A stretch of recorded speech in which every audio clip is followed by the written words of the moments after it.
Okay. Welcome to another presentation of Sefer Academy. I'm Stephen Pigeon. We're going to have a blast tonight. I hope we are. I think this is going to be a lot of fun. We're doing 22, a divine mystery. And I have to tell you, I'm pretty excited about this presentation. I must admit, I'm pretty excited about it. Yes, indeed. And we're going to begin with a little bit of discussion concerning what we're doing here on this. I can tell you that when I was preparing this, I got pretty excited about it, I must admit, because I had developed this kind of look for this thing kind of early on. And then I discovered some things we're going to find here tonight as we get into it that I had no idea I was going to discover. In fact, I discovered it even today. Kind of a surprise, but it ended up changing the PowerPoint significantly. So let's just get started. As the stream of knowledge increases in the modern world of information, we find new revelation in the ancient scriptures, the manuscripts, which contain within them the beauty of the name Yahuah. When we read through these ancient scrolls, these cepheriym, we quickly discover how much we have been deprived by the removal of the books called the Apocrypha, as man has divided and divided again the Word of Yahuah. However, let us not say that we go boldly where no man has gone before. As many others, the ancient scribes, monks, and theologians have walked these paths before and have in their own way sought to disclose the wonders they had found.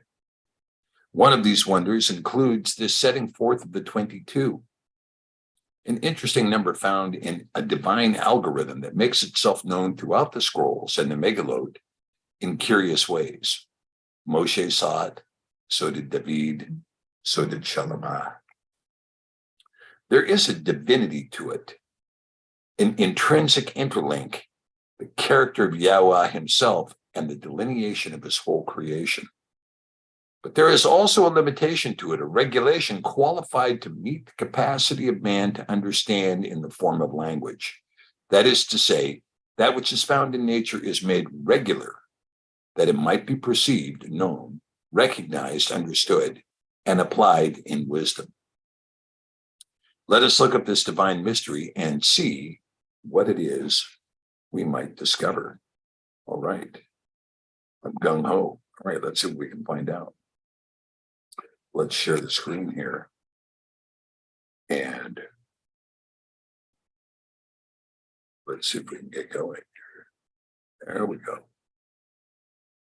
Pop that up here. Yeah, now I'm in a condition where I can use my annotation and whiteboard if necessary. Just kidding, just kidding. Okay, let's see here. All right, presented by Sefer Publishing Group, a Sefer Academy of production. Presented by Sefer Publishing Group. And all citations in this manuscript, in this particular presentation, are taken from the Sefer Millennium Edition, which is available at www.sefer.net. We still have a few copies of Joseph and Asenath left. If you're still interested in that, I'm not quite sure what we're going to do. We may have to print more if we're not careful. We only had a limited supply. And so if you get a chance, get in now while you can. And don't forget that the Sefer is available, pretty much throughout the world. If somebody needs a copy, just let us know. But we can ship to anywhere in the world except maybe Saudi Arabia. So just kind of keep that in mind. We'll be happy to get you a copy. Okay. All right. Let's get going here. 22, a divine mystery. Right.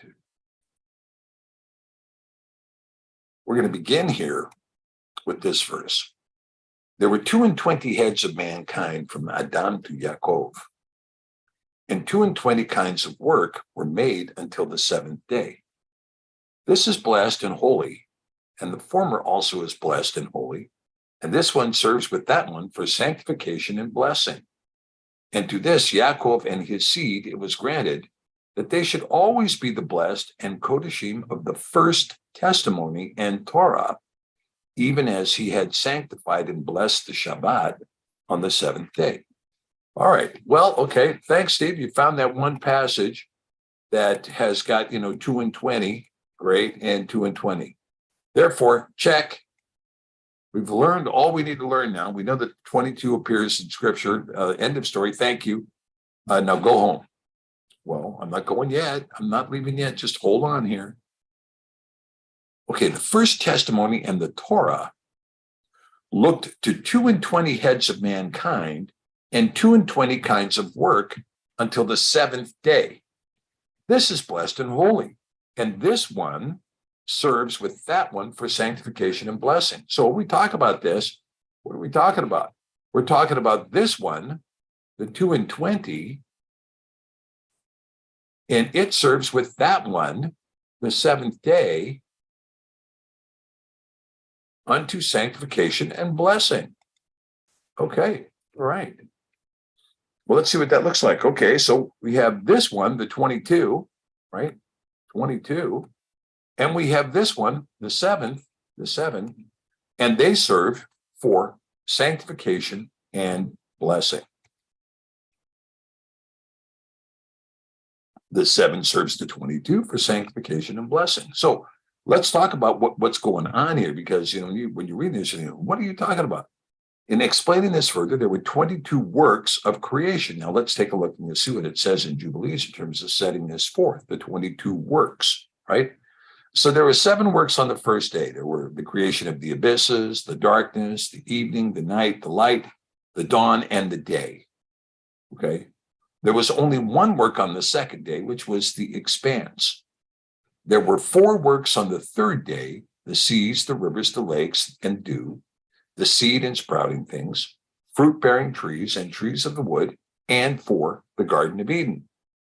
And then there were 3 works on the fourth day, which was the sun, the moon, and the stars. And then there were 3 works on the fifth day, the Leviathan, fish, and fowl, and 4 works on the sixth day, behemoth, animals, man, and woman.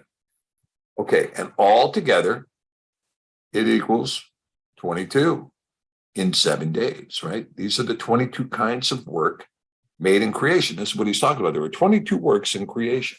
This is what he's talking about. These were the 22 works in creation. Okay. How did the 22 kinds of work serve the 7 days of creation for sanctification and blessing? That's a question. Well, and he gave us a great sign, the Shabbat, that we should work 6 days, but guard the Shabbat on the 7th day from all work. And all the angels of the presence and all the angels of the sanctification, right? Angels of the presence and angels of sanctification, these 2 great classes, he has bidden us to guard the Shabbat with him in heaven and on earth. So we have the presence, which is going to be a blessing, and we have the sanctification, which is going to be sanctification. These 2 angels, and what do we find with the 22 kinds of work? When they serve the 7 days of creation by maintaining the Shabbat, well, then guess what? We have sanctification and blessing. We have sanctification and blessing. Okay.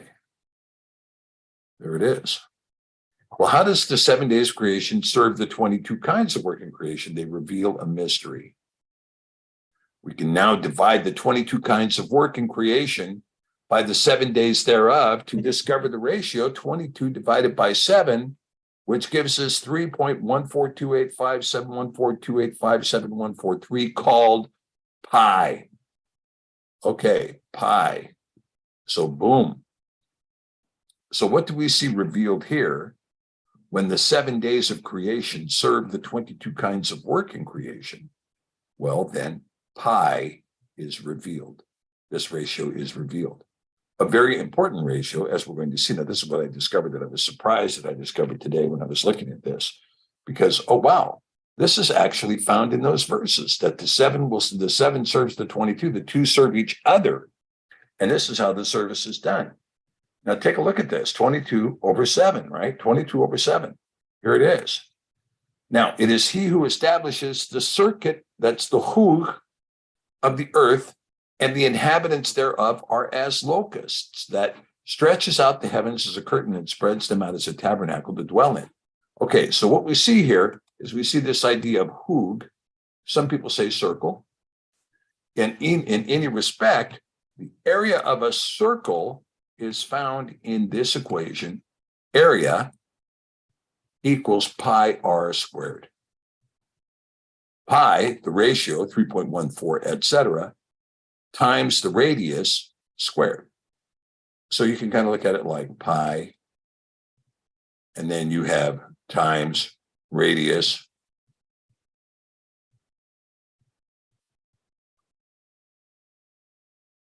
times radius.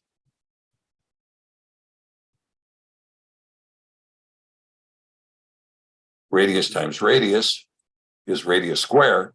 Then you're going to take pi and you're going to multiply that radius times radius.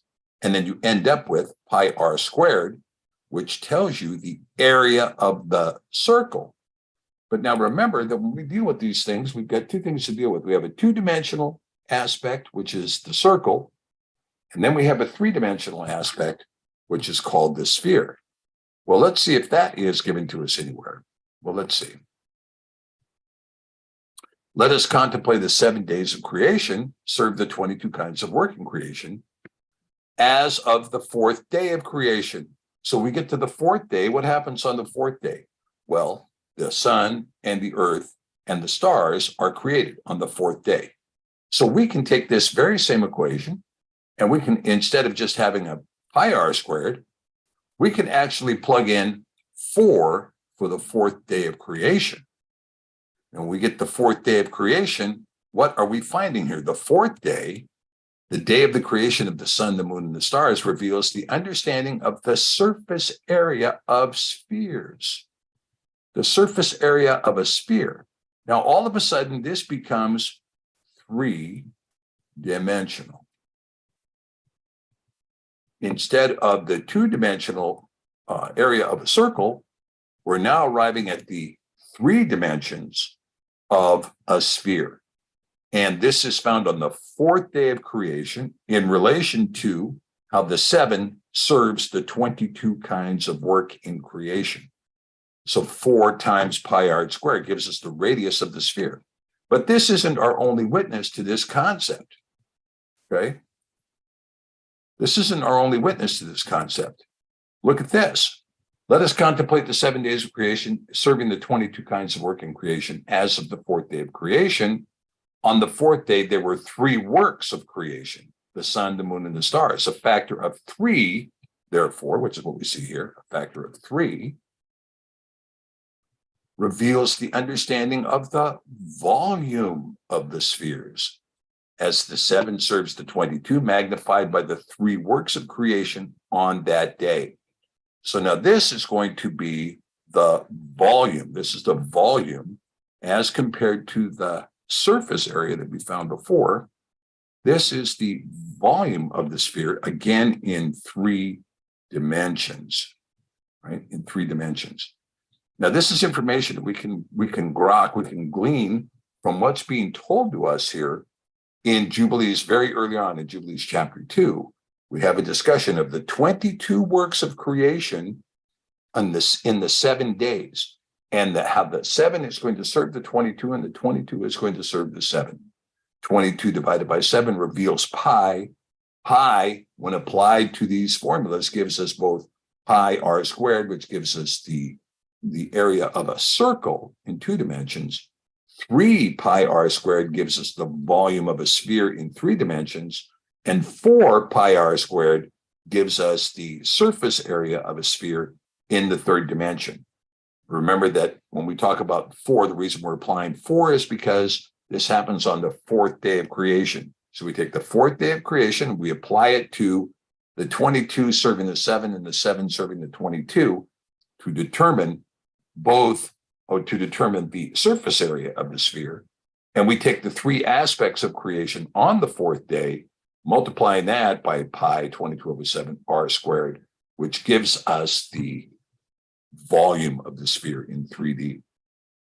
So we have something quite interesting that's revealed there in this mystery of the 22. The mystery of the 22 is somehow going to provide to us something very unique. It's going to provide to us this key that's going to unlock a 3rd dimensional understanding of creation. That the key to unlocking the 3rd dimensional understanding is this 22. Now we're going to see this 22 is going to surface again here when we get farther into this. Okay, so the sanctification of mankind within the Shabbat, however, is not made complete until we arrive at the firstborn of Yahweh and Yasharel. Now, again, this is from Jubilees chapter 2. There were 22 heads of mankind from Adam to Yaakov, and 22 kinds of work were made unto the seventh day. This is blessed and holy. Now, this tells you that when you're talking about from Adam to Yaakov, all of these people, whether you're talking Hanok or Noach or Methuselah, or you're talking Abraham or Yitzchak, all of these people are blessed and holy. Why? Because they are the 22 heads of mankind in a scheme of sanctification, And the former also is blessed and holy, and this one serves with that one for sanctification and blessing. And to this, Yaakov and his seed, it was granted that they should always be the blessed and Kodashim of the first testimony and Torah, even as he had sanctified and blessed the Shabbat on the seventh day. Behold, I will separate unto myself a people from among all the peoples, and these shall guard the Shabbat, and I will sanctify them unto myself as my people, and I will bless them as I have sanctified the Shabbat, and do sanctify it unto myself, even so will I bless them, and they shall be my people, and I will be their Elohim. And I have chosen the seed of Yaakov from amongst all that I have seen, and have written him down as my firstborn son. Okay, this is an important distinction between, this is what you see in Genesis that says, and I have chosen Yaakov as my firstborn son. You can see that the more elaborate text, one that's not redacted, says, I have chosen the seed. I have chosen the seed of Yaakov from amongst all that I have seen, and have written him down as my firstborn son. Now, we know that, of course, from the seed of Yaakov, Mashiach would spring. Mashiach would come from the seed of Yaakov.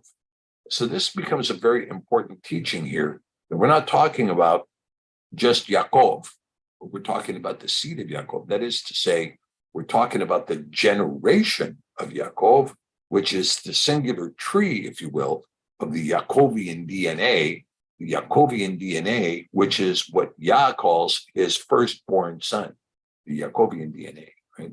This is the seed of Yaakov. And I have sanctified him unto myself forever and ever. Well, when you talk about forever and ever, we must be discussing the Mashiach is being sanctified as forever and ever. And I will teach them the Shabbat, that they might guard the Shabbat thereon from all work. Jubilees 2:24. Okay, let's continue. The sanctification of the 22nd seed from Adam is not made complete until they come to guard the seventh day, the Shabbat. You see, the sanctification of the 22nd seed from Adam, Yaakov, that sanctification is not made complete until they come to guard the seventh day, the Shabbat. Okay, so once again, it's 22 is directly related to the 7 directly related to the 22. What was this sanctification in 22 important to the scribes? Well, let's consider.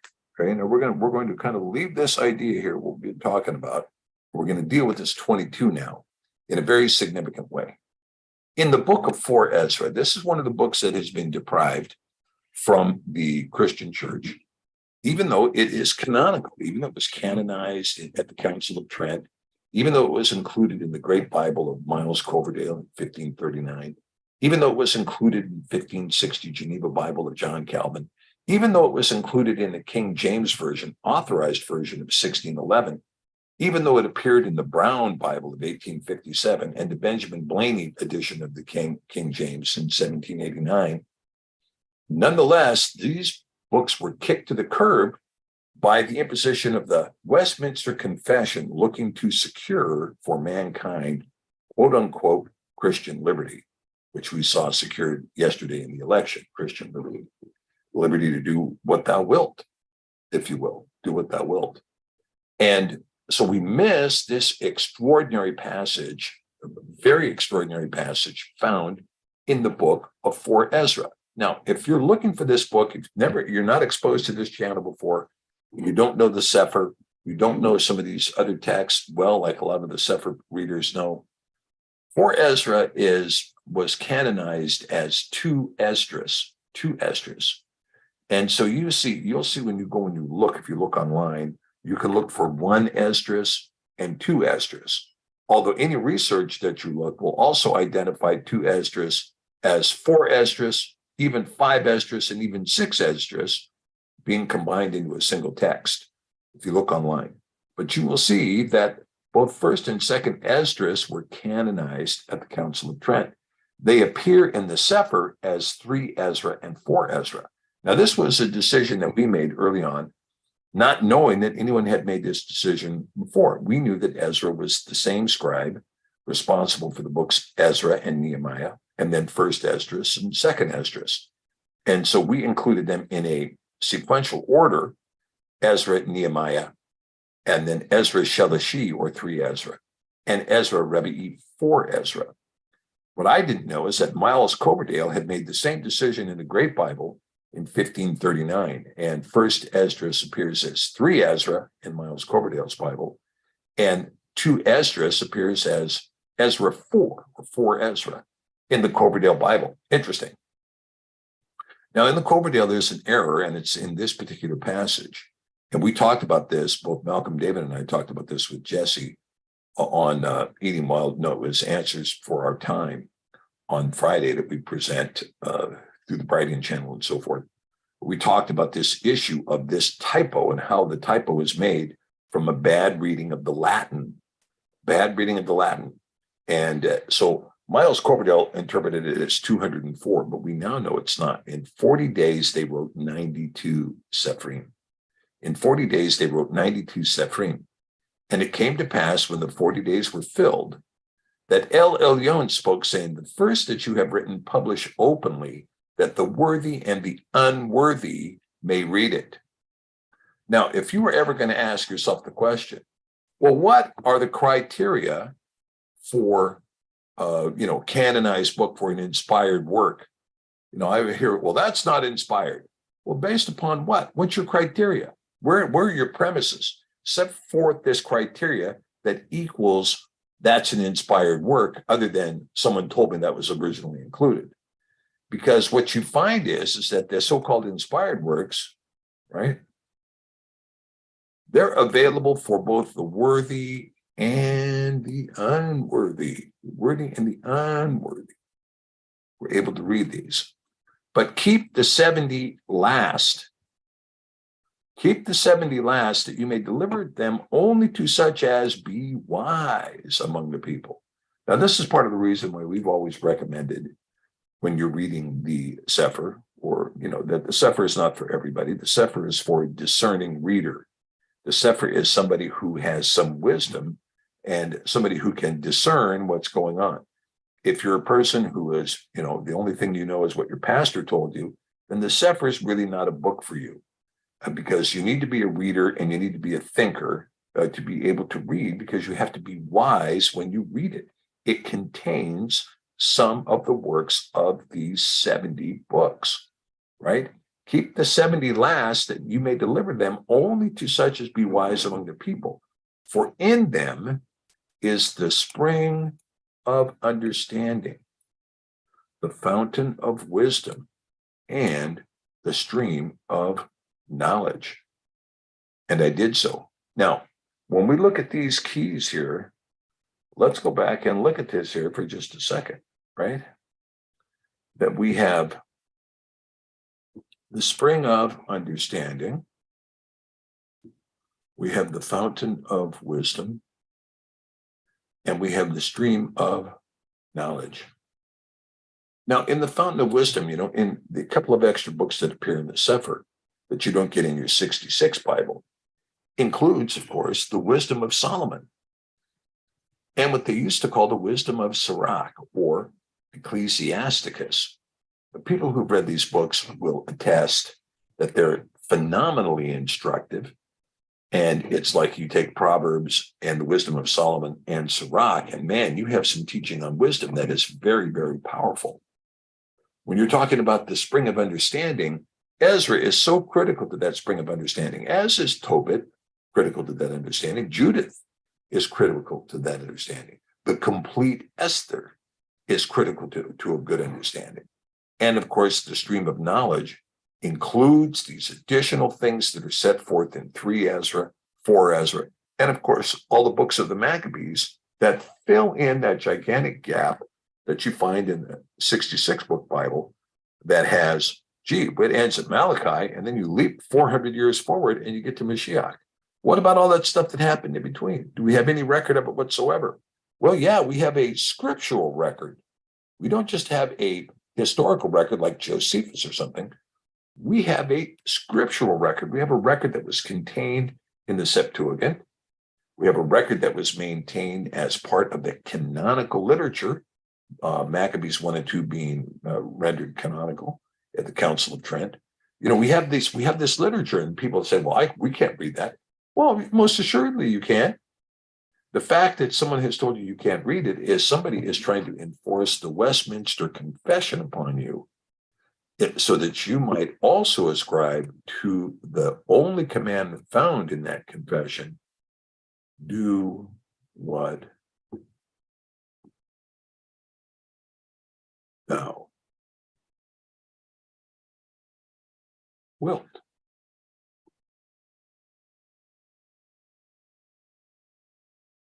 There's the Westminster Confession for you. Christian liberty at its best.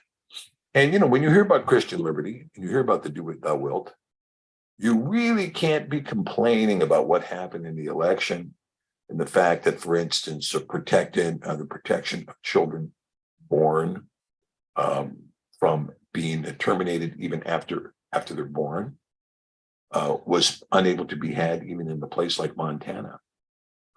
And when you see that, you have to recognize that, you know, abortion, or you might want to call it intentional miscarriage, would be another good name for it. But abortion, when you're talking about abortion is just a portion of Christian liberty. You know, fornication is a big part of Christian liberty. It's the central part of Christian liberty: divorce, fornication, abortion. And now, of course, that has been pushed into a sexual expansion and this massive codification of numerous orientations. And so there's really no complaining.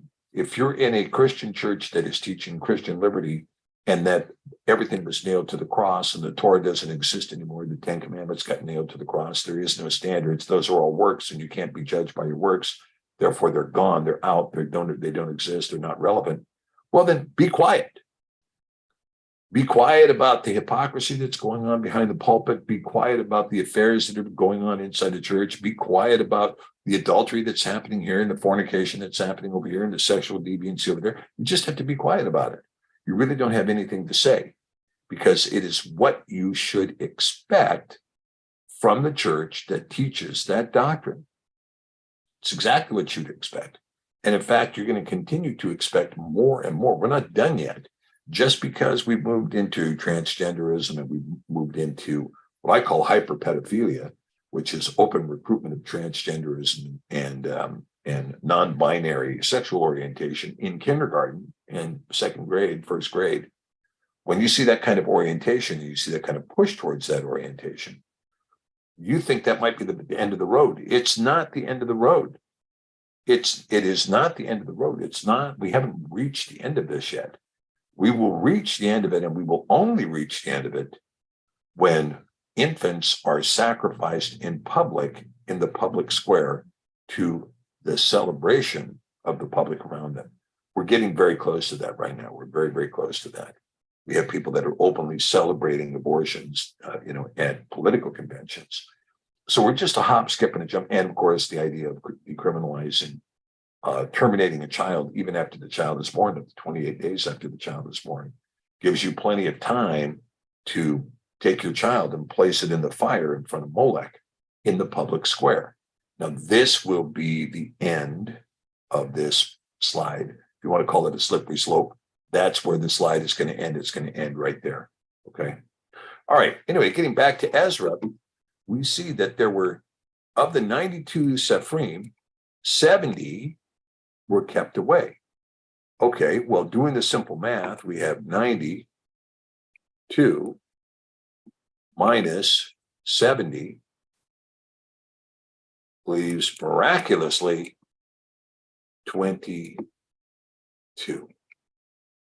Okay, so you can see Ezra is telling us that he was instructed to publish 22 and reserve 70 for only the wise among the people. Interesting. All right, well, let's take a look at this. Let's see what we have. So let's consider the formation of the Tanakh in its initial conception, okay? Now remember, the Tanakh was going to be altered by the Greeks, who came back and said, look, you have 22 letters in your alphabet, but we have 24 in ours. Therefore, the Tanakh must have 24 books. But initially, the concept was 22 books, and here they are. So the Torah, Bereshit, Shemot, Vayikra, Bamidbar, and Devarim. The Nevi'im, Yahusha, Shofetim, Shemuel, that's 1st and 2nd Samuel. Melachim, 1st and 2nd Kings, one book. Yeshayahu, Yermayahu, Yechezkel, and Trei Asar, that's the 12 minor prophets in a single book. 12 minor prophets, one book, Trei Asar. The Ketuvim, Tehillim, Mishlei, Proverbs, Yov, Job, Shir Hashrim, Song of Solomon. Ruth and Lamentations were added later at the demand of the Greeks, who wanted 24 instead of 22 books. Kohelet and Esther, Daniel, Ezra, Nehemiah, and Chronicles. So you can see here that we had 22 books initially. We had 22 books initially in the Tanakh. And they picked 22 books because they were told to pick 22 books. Yah told them, 22 books. These were as originally conception, not for purposes of denying reading, but separating the plain text from the 70 texts that were left for only the wise. See? So this is part of the reason why the Tanakh, when you talk about reducing the canon was not reduced to exclude books that you weren't supposed to read. It was taking the top 22 and saying, if you're going to read something, you who are unworthy, read these 22. Don't read anything else because you're not wise enough to read anything else. Here's 22. I mean, you're just you're a baby believer. You're over here drinking milk. You don't have any food. So you get to read the 22. You don't get to read anymore. See, it's not to deny you reading the other books. It was just to select the book club. Here's the book club. Here's the top 22. Read these, right? That's what the canonization was about, not the inspiration to say, this is an inspired work, that is, therefore you can't read it. This was rabbinical nonsense that was added later on.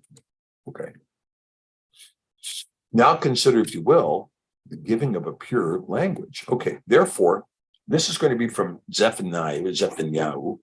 And for those of you who want to bookmark this in your app or bookmark this in your Bible, this is a good time to do it. Now consider, if you will, the giving of a pure language. Therefore, wait ye upon me, says Yahuah, until the day that I rise up to the prey.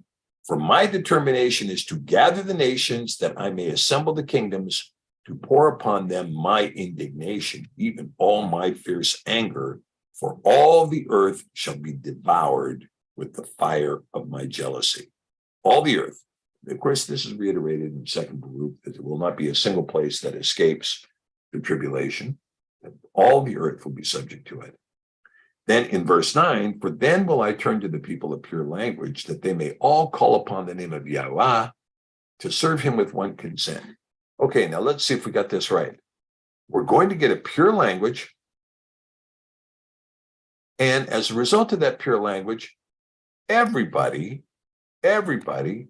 can call upon the name of Yahuah, and they will serve him with one consent, with one subjection to the common faith, right? One consent, one idea, one way, or as they say in Acts, one accord. All right, now we're going to take a look at this verse 8 in the Hebrew, okay? Therefore, Wait ye upon me, says Yahweh, until the day that I rise up to the prey, for my determination is to gather the nations that I may assemble them, and so on and so forth. Now, I'm not going to read this to you in the Hebrew, but what I want to show you in the Hebrew is that in the Hebrew, all 22 of the Hebrew letters are found in this text. All 22. Aleph, Beit, Gimel, Dalet. You see, now I'm not going to go through all of them. Hey, where's Vav? You're in here, and we are. What, did I not highlight it? Maybe I didn't. Well, here's Vav right here. We'll highlight him now. Vav. Right. And then, of course, we have Zion, and we have Chet. And we even have Tet here. See that? Yeah, and Yod. And so it goes that we find all 22 letters. Now, not only do we find all 22 letters of the Ivrit in this passage, but we also find all 5 Sophite letters. We find all 5 Sophite letters in this same thing. For instance, we see here's Mem Sophite, and we're going to find, let's see if we can find Nun Sophite. They're easy to find because they're at the word. There's a Nun Sophite there, right?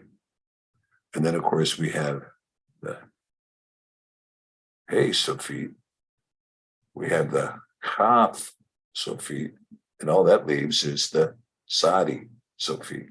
We have that too. We've got the 5 Sophite letters. But the main thing to remember about this passage is that all 22 letters of the Hebrew Aleph Beit are found in this passage. And if anybody asks you, so are the 5 Sophite letters. So we see that Yah intended to give us an understanding. I'm going to return to you a pure language, and it's going to be the 22 letters. Now, the 22 letters, now let's go back and concentrate here and think about what we were given about the 22 works that were given at the very beginning. The 22 works that were given. And when you think about the language being given to us in 22 letters, this too is 3-dimensional. The language is also 3-dimensional, right? This is an auditory language, oral language. It is being heard. It exists in nature in the form of frequencies. And quite often, when you see frequencies, you see frequencies depicted kind of like this, right? Oh, it's a round wave, or it's a sawtooth wave, But it's a wave like this, right? And then the wavelength varies depending on what you're talking about.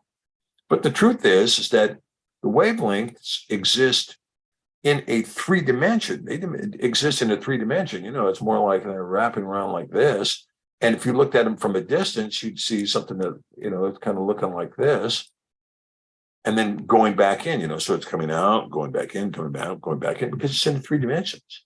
It's not just one little wave going like this over the surface of the water, but it rather exists in 3 dimensions. Now, so does the language exist conceptually in 3 dimensions. So let's talk about the language for just a second. Let's talk about what that means to be in 3 dimensions. Because what you see in the language is you see that we have this idea before that you would see a pictograph, and a pictograph would put up a picture. Man fishing. Okay, well, what's the pictograph mean? Man's fishing. But in Ivrit, we get something more. We get an image that has a pictographic meaning, but it also has a sound, and it also has a concept associated with it. And so when we look at any given word, and we're going to say, okay, well, let's take a look at the concept. For instance, let's take a look at this word here. Okay. So here we see this idea of Dalet. Okay, Dalet, door. Right. And then we see the ayin. So let's put the ayin in here. Ayin, which is I. Right. And then, of course, we have the lamed, which is the staff of the shepherd in particular. Okay, shepherd staff. So what do we see in this word? Well, if you look this way, if we're going this way, this is the door to the eye of the shepherd, right? The door to the eye of the shepherd. Or this is the staff which shepherds the eye over the door, right? But when you take a look, let's just eliminate, for the sake of this discussion, this prefix right here, because technically the lamed is a prefix, and let's get to just the primary root, which is eid. So what do we see here? The door to the eye. So this is, of course, to testify, right? The door to the eye, you see? And so we see that what happens is that when we begin to combine this letter with that letter, we combine this letter with that letter, not just as a marker of some kind of pictographic depiction, but rather we're combining this concept with this concept with this concept and this concept that are merging together to become a single conception, okay? So at this point, when you're talking about conception or abstraction, you're talking about something that moves beyond cognition and recognition. Cognize, I saw it. Okay, great. And then I saw it again and recognized it. It was clearly a dalet. Does it mean anything to you? It means nothing to me. But when you begin to conceive that it means something, and particularly when it's joined with another idea, now you can say, hey, these two letters are joined together to create an idea, a concept. And so when you're talking about joining the ideas together, you're talking about here's idea one, and here's idea two, and here's idea three, okay? And the next thing you know, boom, we've got something in 3D. The concept that exists from multiple letters in a word to construct a multiple sound, a tier level of sound that becomes an idea or concept in the brain that exists beyond the pictograph that's there. When that happens, your intelligence becomes 3D. You have moved into the third dimension. You've moved into the third dimension conceptually because you have language. Because you have language. Now, this is the distinguishing characteristic between man from all the other animals on the earth, is that we have language, and we have articulated language that allows us to identify conceptions in terms and words that are 3D expansions of our capability to communicate one to another. You know, you remember the people that say, well, I'm not going to speak for a week, and then they start pointing, or they start playing charades, said again, 2 syllables, starts with P, this kind of thing, and even then you're still trying to link it to a language skill so that people can understand. But language is a 3-dimensional concept inside the brain. And that 3-dimensional concept is predicated at the outset on 22 letters, 22 concepts. 22 concepts, when blended together, create language. And so here we have this passage that says, okay, well, this is pretty clear. That's pretty good. That tells us we've got a pure language. It looks like it might be Hebrew. Well, just hold on here a minute. All 22 primary letters of the Hebrew are found in verse 8. Wait a minute. We got something else going on here. There's another language here, another pure language that also exists on a platform of 22. Now, let's talk about it. I know this is going to kind of bore some of you who are not musicians, but I'm going to go through it for those of you who are musicians, because we can talk about this, okay? So here we have what's called the diatonic scale, okay? 1, 2, 3, 4, 5, 6, 7, and then, repeat. Okay. So 1, 2, 3, 4, 5, 6, 7. Now, of these, we have 3 notes, C, F, and G in this case, although they appear in other keys, but for the purposes of our discussion now, we're going to be talking about C major, okay? So C, F, and G are what's called perfect intervals, okay? They're neither major nor minor. They're perfect. They're kind of like some of the friends you used to have in high school that used to believe they were perfect as well, right? But these are perfect intervals. And these perfect intervals now, the 1, the 4, and the 5, they're neither major nor minor. They're perfect. They're neutral. They're what's called perfect intervals.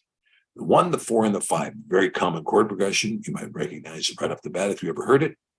But we know that these intervals are perfect. So we have the perfect intervals. Then, and there's 3 of those. Then we have the diatonic intervals, Do, re, mi, fa, sol, la, ti, do, re, mi, fa, sol, la, ti. That's the 7 notes of the diatonic scale. And then, of course, there's minors, there's natural minors, there's harmonic minors, there's modes. But we're not going to deal with the modes right now. We're just going to talk about the 7 notes of the diatonic scale, do, re, mi, fa, sol, la, ti. Okay? So there's 7 notes in the diatonic scale.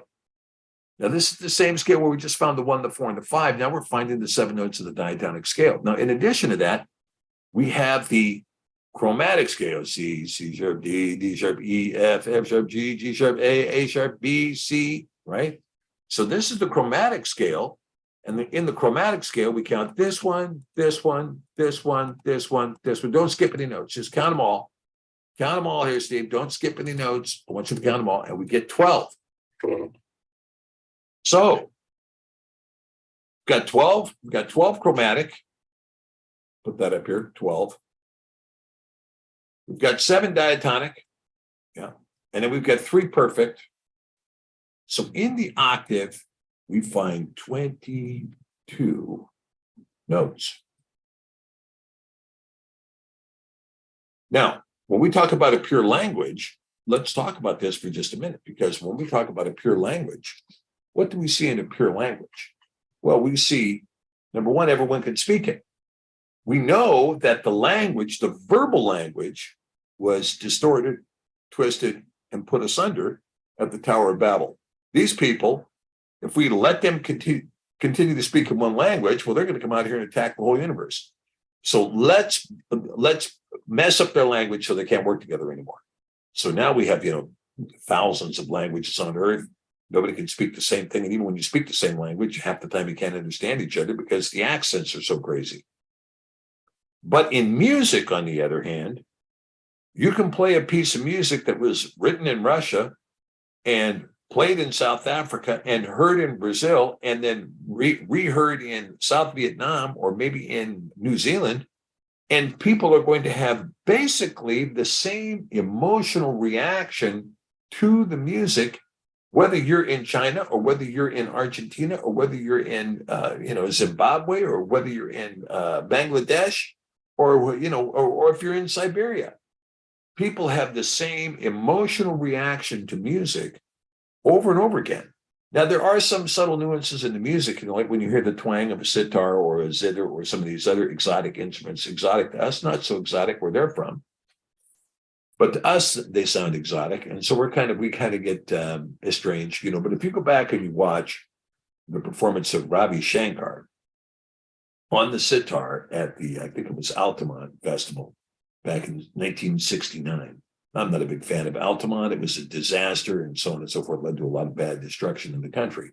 But Ravi Shankar's performance, a true artist on the sitar, he and a guy playing, I don't know what the names of those drums are, and my friend Fred Taylor would know what they are. But he was playing these particular kinds of drums, hand drums, and Shankar was playing the sitar, and Shankar goes for, I think, 20 minutes in an absolutely extraordinary, mind-boggling performance on the sitar. And when you hear that, and this is the thing, is you can say, well, I don't listen to the sitar. The sitar is an instrument from India. I don't care about it. Whatever. It's just whatever, twangy, twangy, twangy. Then you hear the performance of Ravi Shankar.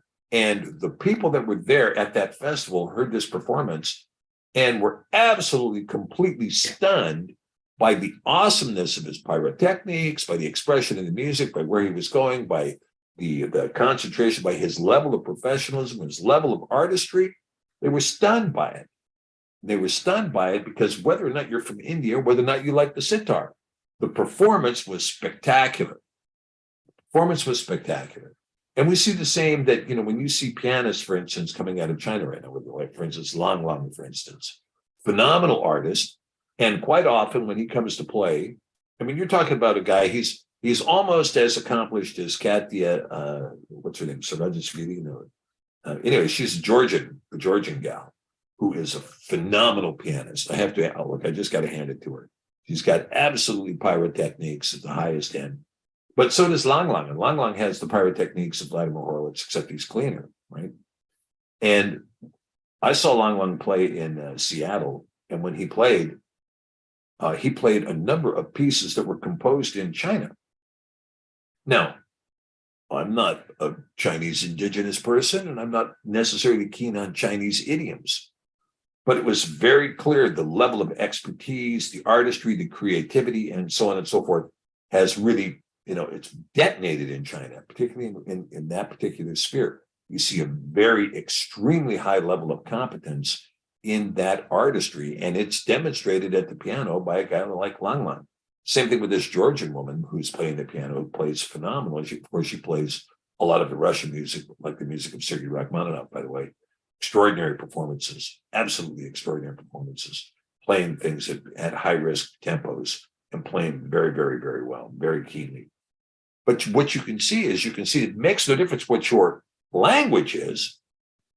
What goes on musically is conveyed worldwide. It's conveyed worldwide. And for those of you who are students of music, the question is, for a lot of people, they can't understand music or don't want to understand music if it doesn't have lyrics associated with it. Now, lyrical music is great. I mean, I love lyrical music, but lyrical music is a detraction, in my opinion, from the full expression of music, because you will limit yourself to the language. Like many people don't like opera because they don't speak Italian.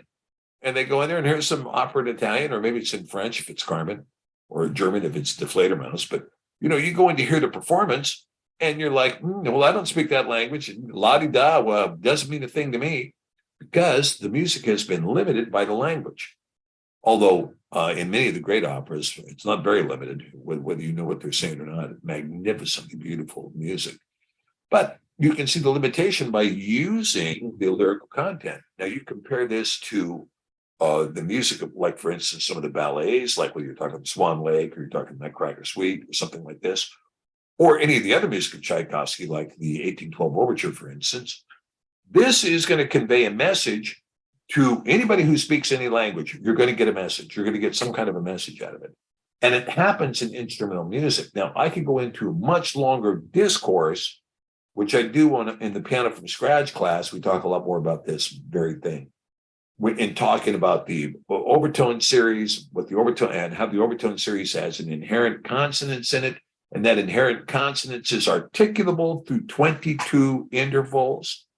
That is going to set forth both the lower frame, a bottom chassis foundation of the harmony in terms of the 1, the 5, and the 8, and then it's going to set forth the consonants of a single chord in the dominant 7th chord, and then it's going to set forth the diatonic scale, and then we'll set forth the chromatic scale. And so once again, we see these concepts of the perfect intervals, the diatonic intervals, and the chromatic intervals expressed in a singular harmonic overtone series.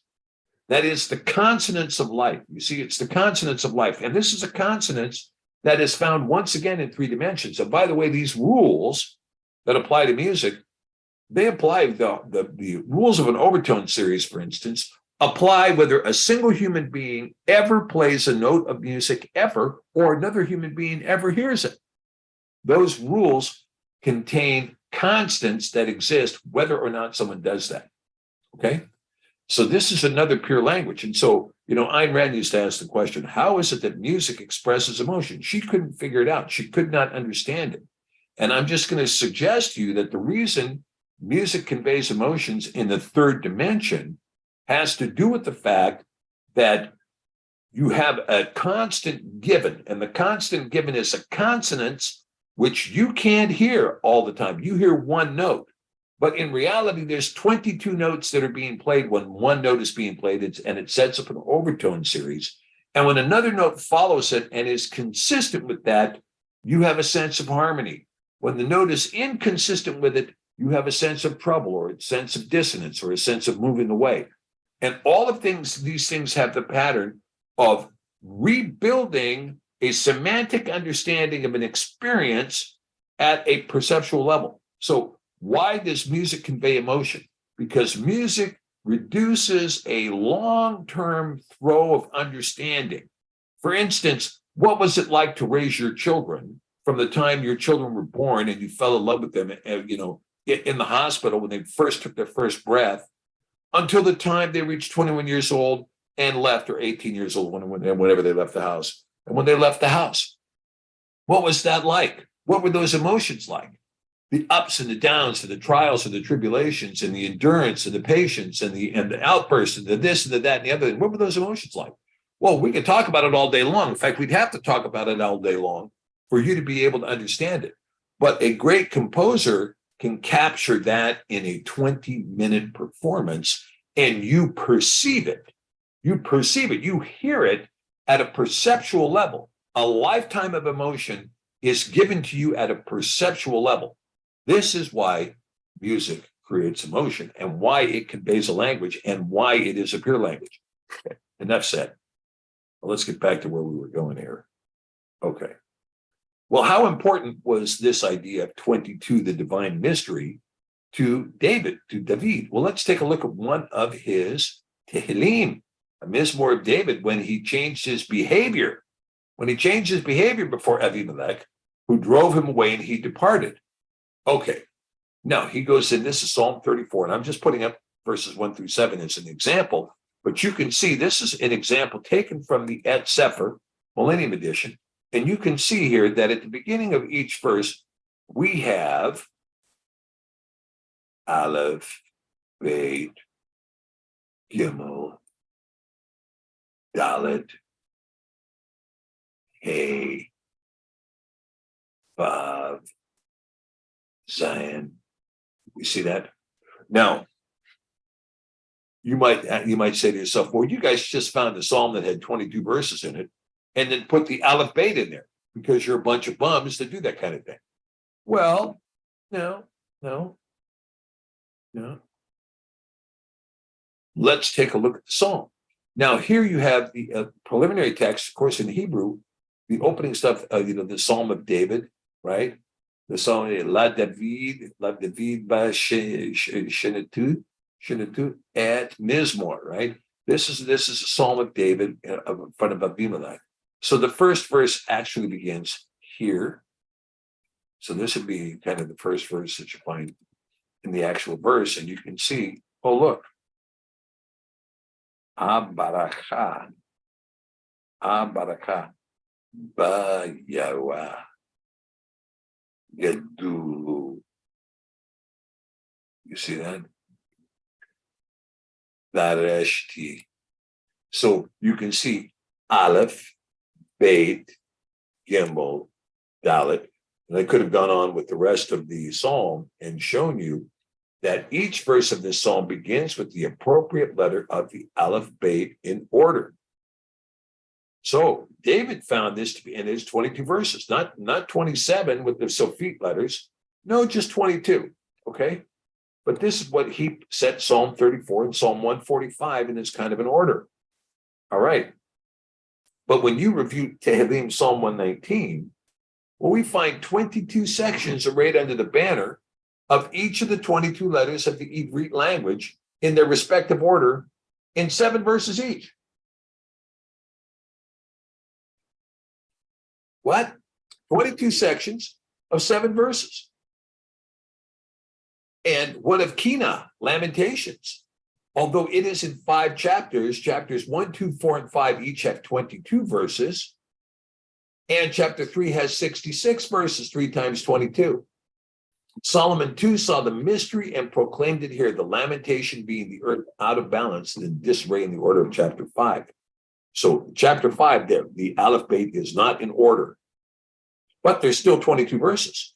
So you see, 22 verses in chapter 1, 22 verses in chapter 2, and then you see 66 verses in chapter 3, and then you have 22 verses in chapter 4 and 22 verses in chapter 5. So we have 1, 2, 3, 4, 5, 6, 7. So you see that Kina in Lamentations, you have Solomon giving us 22/7.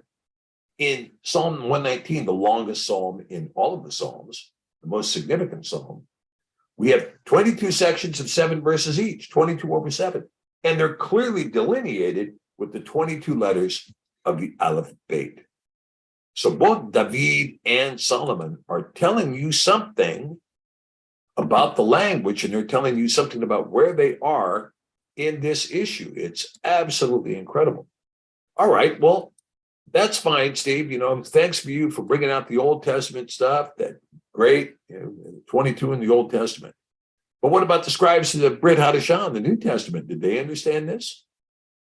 Oh, well, it's even more in the Brit Hadashah. And he said unto them, unto you it is given to know what? The mystery of the kingdom. Unto you it is given to know the mystery of the kingdom of Yahuah. But unto them that are without, all these things are done in parables, that seeing they may not see and not perceive, and hearing they may hear and not understand, lest at any time they should repent, turn back, and their sins should be forgiven them. And he said unto them, know ye not this parable? And how then will ye know all parables? Unto you it is given to know the mystery of the kingdom of Yahuah. Oh, wait a minute. I guess that means there's a mystery to the kingdom of Yahuah. Is that right? Well, let's go take a look at the 22 mysteries that are found in the New Testament. That's right. The word mysterion is found 22 times in the New Testament. The Greek word mysterion. Okay, so here's one from Timothy, 1 Timothy 3, 8 through 9. Likewise must the deacons be grave, not double-tongued, not given to much wine, not greedy of filthy lucre, holding the mystery of the belief in a pure conscience. The mystery of the belief. The mystery of the belief. And I guess it's kind of a mystery that, Abraham believed and it was imputed to him as righteousness. How does that work? I don't know. It's a mystery. What is this mystery belief? What is this word for mystery? In Greek, it is mysterion. Mysterion. Not much of an argument there. But what is the mystery of belief? The mysterion tis pisteos. All right, how about this one from 1 Timothy 3:16? And without controversy, great is the mystery of holiness. The mystery of holiness. Yahuah was manifest in the flesh, justified in the Ruach, seen of angels, preached unto the other nations, believed on in the world, received up into glory. Now, the mystery of holiness, manifest in the flesh, justified in the Ruach, eyewitness by angels, preached unto other nations. Now, that is something, preached unto other nations, believed on in the world, and received up into glory. Again, we ask the question, what is the mystery of holiness? For those who have spent a lifetime in the New Testament church, it should be well rehearsed to describe holiness. But is it? I mean, if you're a New Testament church, you should know what the mystery of holiness is. Be holy, for I am holy, says Yahweh. What does that mean? Well, that means do what thou wilt. And don't forget the tithe, then you're holy. Let no man deceive you by any means, for that day shall not come, except there come a falling away first. And that man of sin be revealed, the son of perdition, who opposes and exalts himself above all that is called Yah, or that is worshipped, so that he as Yah sits in the temple of Yahweh, showing himself that he is Yahweh. Remember ye not that when I was yet with you, I told you these things? And now ye know at that which withholds, that he might be revealed in his time. For the mystery of iniquity does already work. Only he who now lets will let until he be taken out of the way. What is the mystery of iniquity? The mystery of iniquity does already work. The mystery of iniquity. I guess it is kind of a mystery, right? And especially if we think that what the mystery of iniquity is has something to do with DNA. Now, somebody put a post up on YouTube, or he wrote me privately, actually. Frank, I think it was, wrote me. And he said, look, the so-called serpent in the garden, right? The snake, right? The snake was the snake wrapped around the double strand of DNA,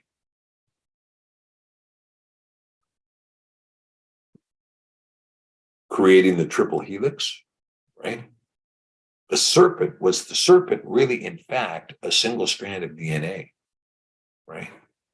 That creates the triple helix, DNA. And so if the DNA is where we find the knowledge of good and evil, here's evil, right? And here's the good over here. So we have good and evil. And this is like, what's the mystery of iniquity does already work. The mystery of iniquity, is the mystery of iniquity the fact that all mankind shall die because of this ingestion of the double helix DNA that contained death within it? A death that was brought to us because Adam and Eve decided to take of the additional strand of DNA from the serpent. I don't know. It's a mystery. All right. And then that Toraless one shall be revealed, whom Yahweh shall consume with the ruach of his mouth and shall destroy with the brightness of his coming. At even him whose coming is after the work of Satan, with all power and signs and lying wonders, and with all deceivableness of unrighteousness in them that perish, because they receive not the love of the truth that they might be saved. Right?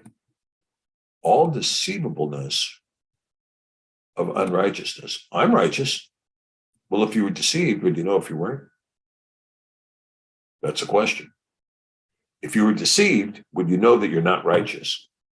Because they received not the love of the truth that they might be saved. And for this cause, Yah is going to send them a strong delusion that they should believe the lie. Yeah, we're doing fine here. Wait a minute. Are you going to get the fact that you're not doing fine? Are you going to get the fact that you've been deceived and that you're not righteous, that you're unrighteous?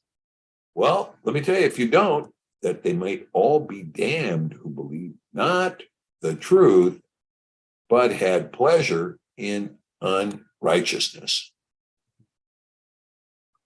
Maybe that's the iniquity, the mystery of iniquity. I would not, brethren, that ye should be ignorant of this mystery, lest ye should be wise in your own conceits, that blindness in part is happened to Yasharel until the fullness of the other nations comes in. Okay, so here's our mystery.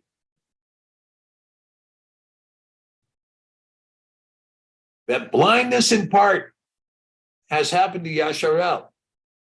So all Yasharel shall be saved, that is written, there shall come out of Zion the deliverer, and shall turn away the wickedness from Yaakov. For this is my covenant unto them, when I shall take away their sins. But there is going to be blindness for some period of time. Blindness in part has happened to Yasharel. Why is this?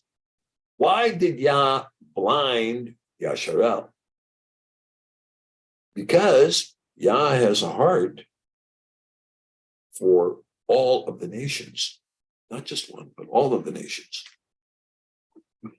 The answer to this mystery is then the answer to the question, who is all Yasharel? Well, we can look at this, question here, we can see blindness happened to Yasharel. When you think about this, go back to the parable of the wedding feast.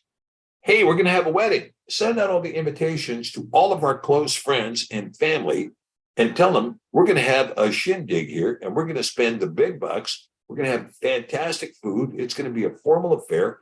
Put on your best duds, show up, have a great time. All the expenses on us. We're looking forward to you being here. And everybody writes back, "Oh, my RSVP is I can't make it. I've got a business appointment. Oh, we're gonna go to Las Vegas for that weekend.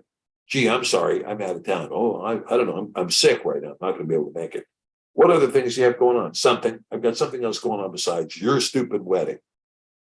And so the poor guy who's throwing the wedding feast says, "Well, doesn't that just make you mad?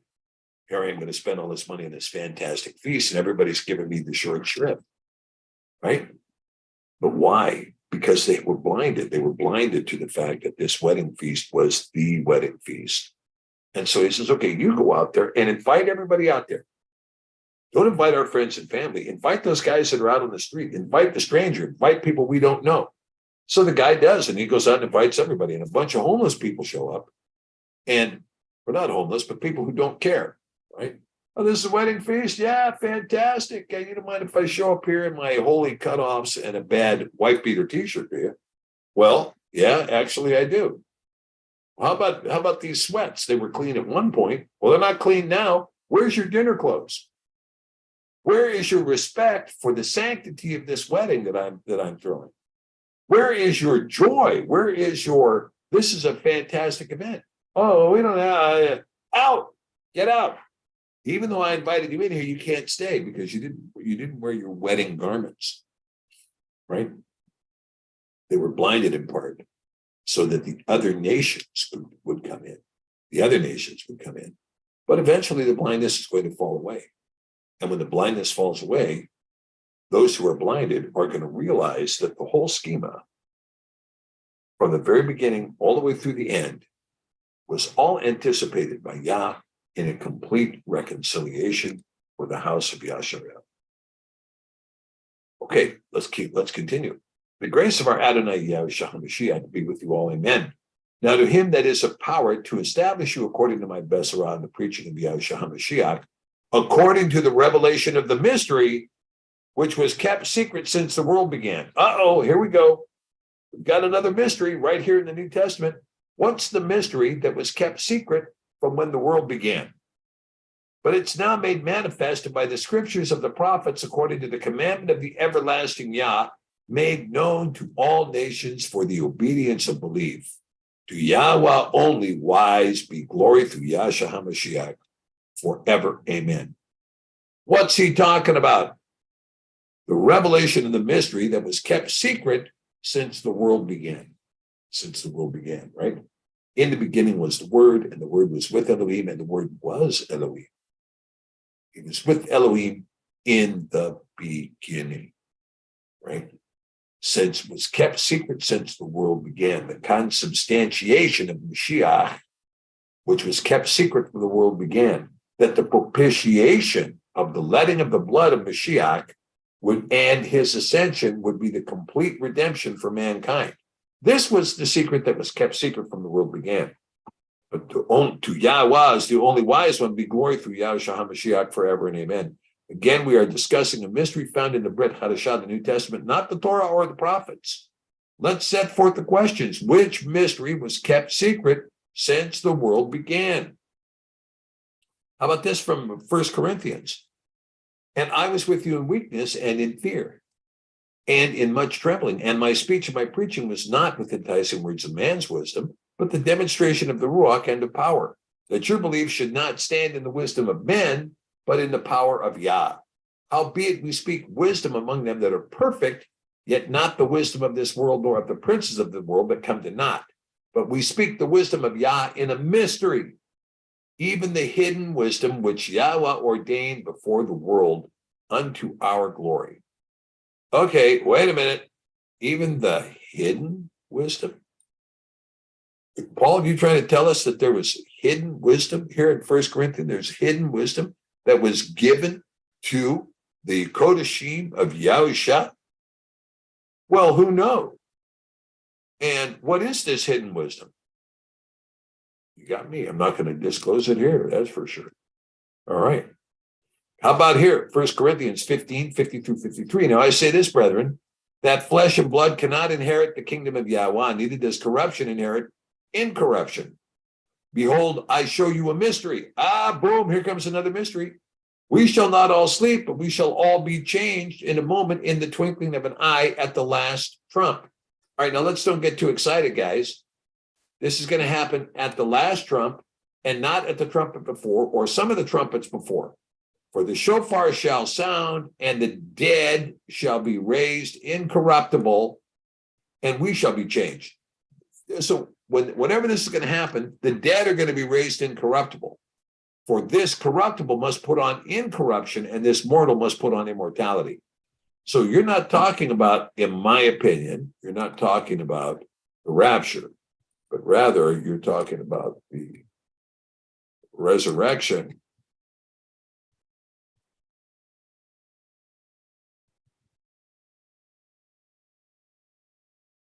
And why the resurrection? Because guess what? In the Hebrew, that is Allah, a smoke offering, right? Allah.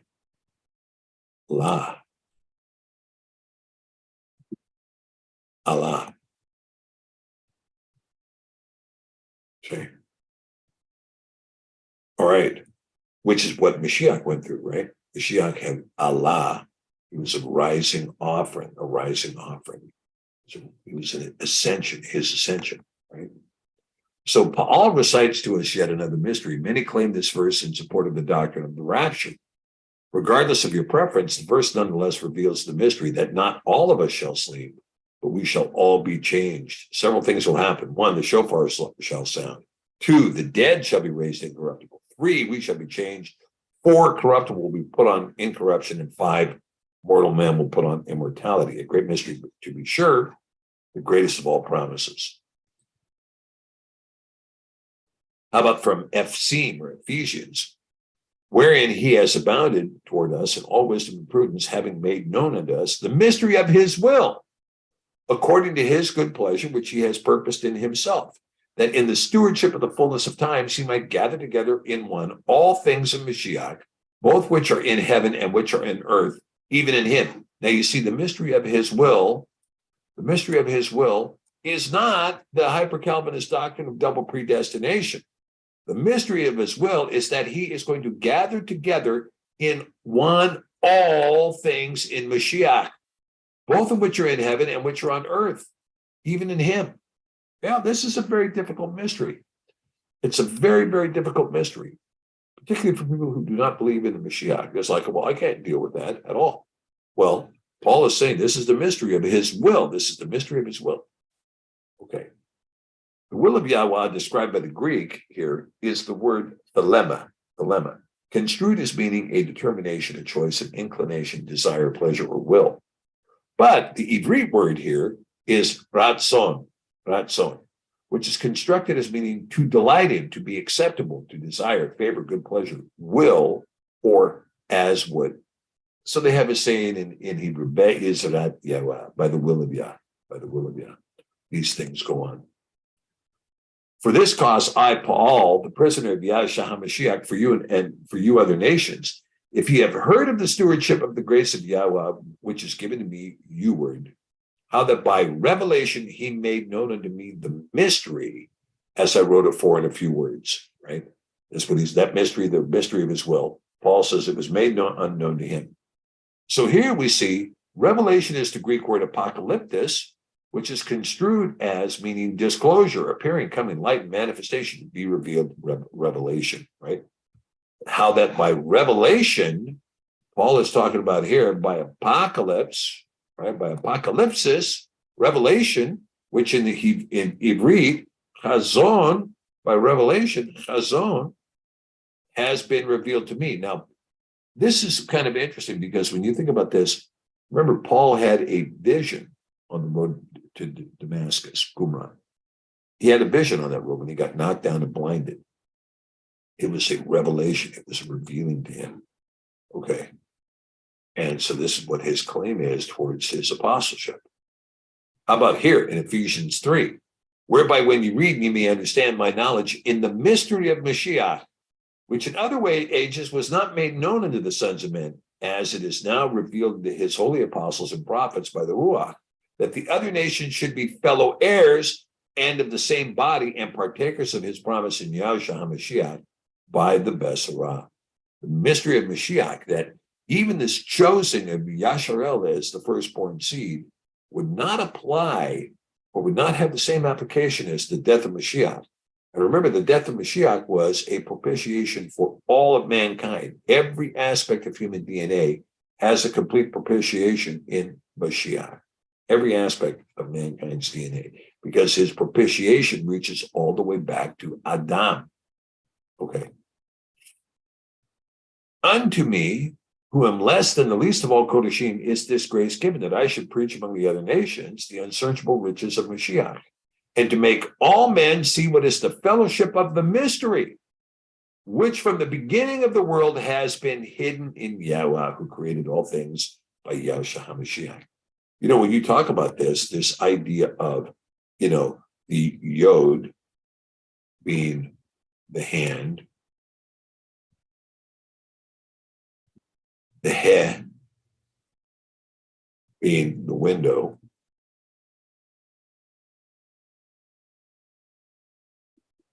the Vav, the nail,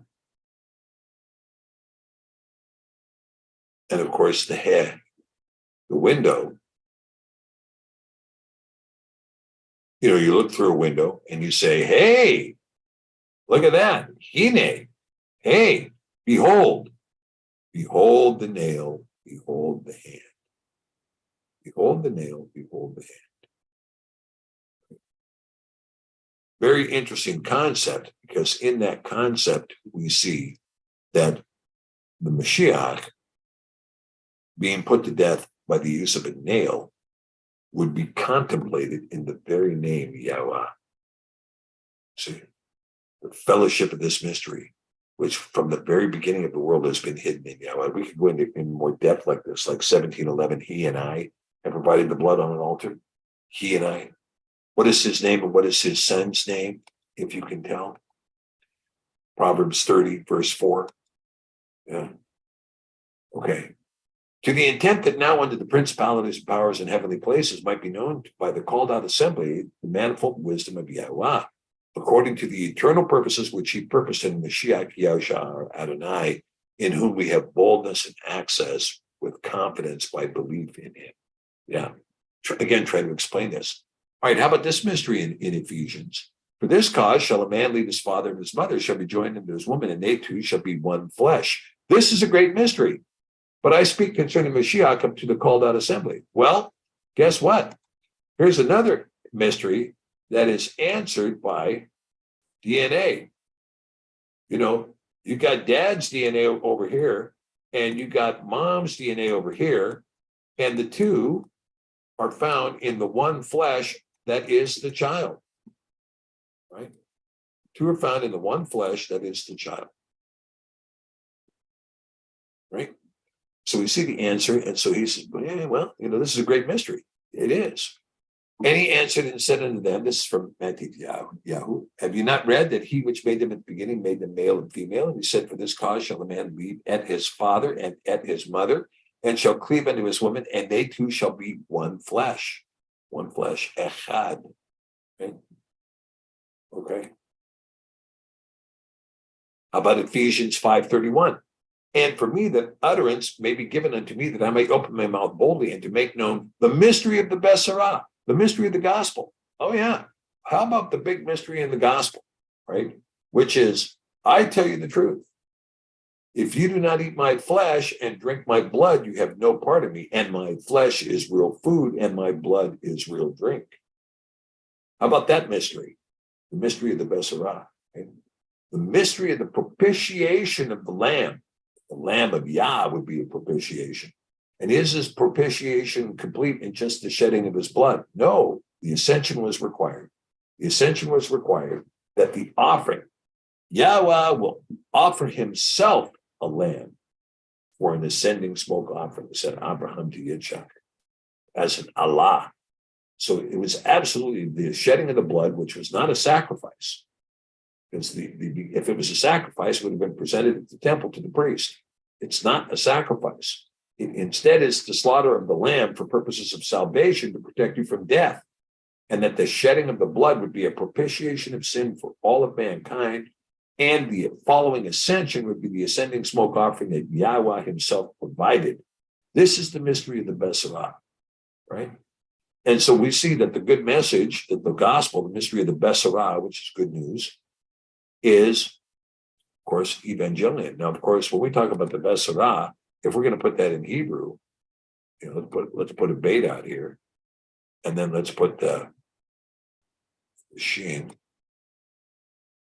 sarah, besarah. Again, we can see here this root word here, sarah or Sarah.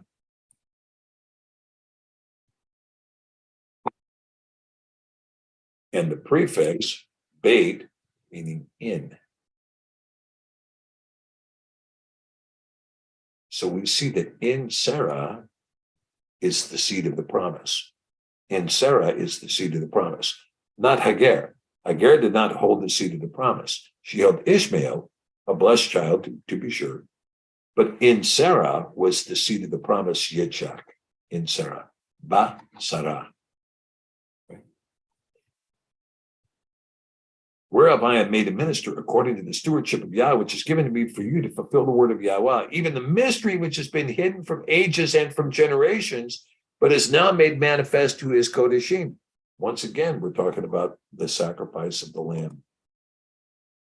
Colosseum 127, to whom Yahuah would make known what is the riches of the glory of this mystery among the other nations, which is Mashiach in you, the hope of glory. Well, here we go again. Mashiach in us, the hope of glory? Yes, because in your confession, you become a temple stone made without hands, a king and a priest, a temple stone made without hands, part of the new Jerusalem, right? Part of the body of Mashiach, whom we preach, warning every man and teaching every man in all wisdom, that we may present every man perfect in Mashiach Yahushua.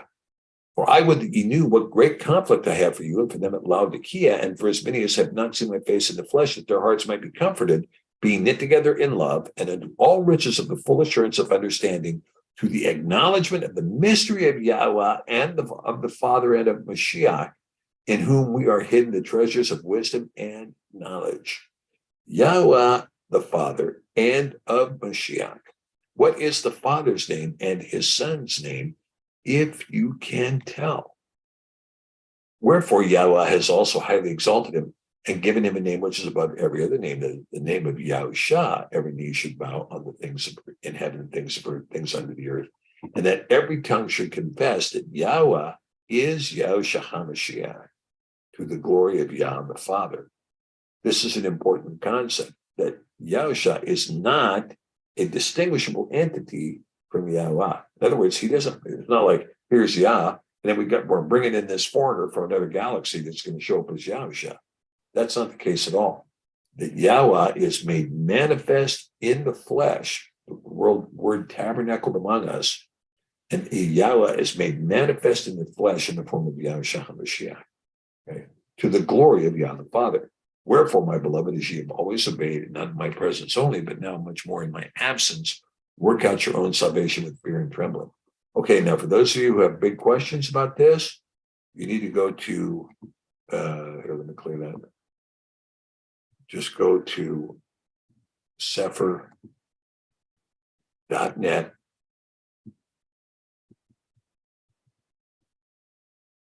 and you can go to resources,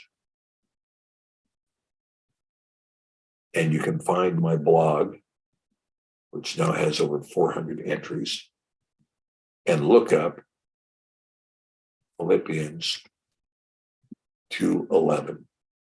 I have 4 blogs on this topic, and I explain it in detail. Okay, all right, I'm going to leave it there. Okay. Withal praying also for us that Yahuah would open a door unto us of utterance to speak the mystery of Mashiach, for which I am also in bonds, that I may make it manifest as I ought to speak. Walk in wisdom towards them that are without, redeeming the time. Let your speech be always with grace, seasoned with salt, that ye may all know how ye ought to answer every man. Okay, now here's your first answer. See, that ye may know. That ye may know how ye ought to answer every man. Don't be coming up with, well, my pastor said. That's not the answer. That's not you knowing how to answer every man. You need to know how to answer every man concerning the mystery of Mashiach. You need to know it, not your pastor. You. Okay. Write the things which you have seen, and the things which are, and the things which shall be hereafter, the mystery of the 7 stars. Oh, okay, which you saw in my right hand, and the 7 golden menorah. 2 mysteries: mystery of the 7 stars, mystery of the golden menorah. The 7 stars are the angels of the 7 called out assemblies, and the 7 menorah, which you saw, are the 7 called out assemblies. Are these 7 stars the Pleiades? I'm just going to leave it at that. Okay. And again, out of the book Hizeon or Chazon, and the angel which I saw stand upon the sea and upon the earth lifted up his hand to heaven and swore by him that lives forever and ever, who created the heavens, the things that are therein, and the earth and things that are therein, and the sea and the things which are therein, and that they should be time no longer. But in the days of the voice of the 7th angel, when he began to sound, the mystery of Yah should be finished, as he has declared to his servants, the prophets. The mystery of Yah should be finished. And of course, what are we talking about here? 6,000 years plus 1,000 years of the millennium reign equals the 7,000 years of the mystery of Yah. All right. And we're living through that, right? Okay, and then Revelation 17:3-6. So he carried me away in the Ruach into the wilderness, and I saw a woman sitting upon a scarlet-colored beast, full of the names of blasphemy, having 7 heads and 10 horns. And the woman was arrayed in purple and scarlet, and decked with gold and precious stones and pearls, and had a golden cup in her hand, full of abominations and the filthiness of her fornication. And upon her forehead was a name written, Mystery, Babel the Great, the mother of harlots and abominations of the earth. And I saw the woman drunken with the blood of the Kodashim and with the blood of the martyrs of Yahushua. And when I saw her, I wondered with great admiration. Mystery, Babel. Mystery, Babel. Okay. And when the angel said unto me, wherefore did you marvel? And I will tell you the mystery of the woman, and of the beast that carries her, which has the 7 heads and 10 horns. The beast that you saw was and is not, and shall ascend out of the bottomless pit and go into perdition. And they that dwell on the earth shall wonder, whose names were not written in the Sefer of life from the foundation of the world, when they behold the beast that was and is not and yet is. And here is the mind which has wisdom. The 7 heads are the 7 mountains upon which the woman sits. And there are 7 kings. 5 are fallen. 1 is, and the other is not yet come. And when he comes, he must continue a short space. And the beast that was and is not, even he is the 8th and is of the 7, and goes into perdition. And the 10 horns which you saw are 10 kings, which have received no kingdom as yet, but received power as kings 1 hour with the beast. These have 1 mind, and shall give their power and strength unto the beast. These shall make war with the Lamb, and the Lamb shall overcome them. For he is Adonai Adonim, Melech HaMelekim, and they that are with him are called and chosen and faithful. And he said to me, the waters which you saw where the whore sits are peoples, multitudes, nations, and tongues. And the 10 horns which you saw upon the beast, these shall hate the whore, and shall make her desolate and naked, and shall eat her flesh, and burn her with fire.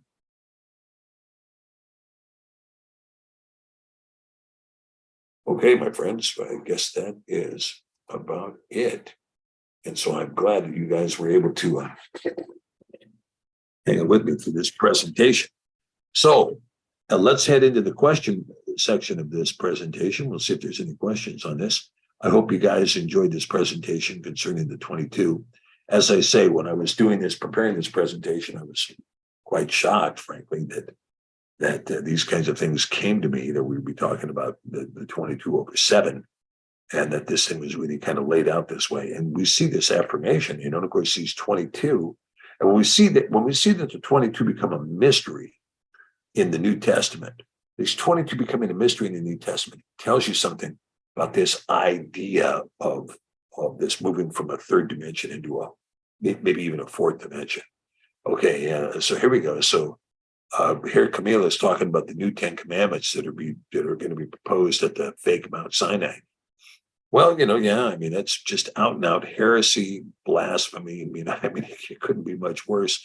And this is all being done by the world leaders, right? by the papacy, the Pope's leading this into this. So it's just, it's going to be incredible. Hey, thank you, Alicia. I appreciate that. Thanks for finding it amazing. I really appreciate that. Yeah. And of course, again, they're coming along with this idea of these new 10 commandments and this idea of how they're going to, how they're going to do this thing with this Gaia worship. And it really is it's going to become a worldwide religion of worshiping the earth. And they're taking into themselves positions. I mean, they're already talking about a new economic order, which is essentially a very old economic order. It's called peonage, slavery. And basically there's going to be a ruling elite and everybody else is going to be enslaved. And it's a digital slavery that's going to be controlled in a new way. But it's the same old slavery. It's just the controls are going to be different. And so everyone is going to be a slave except for the ruling class.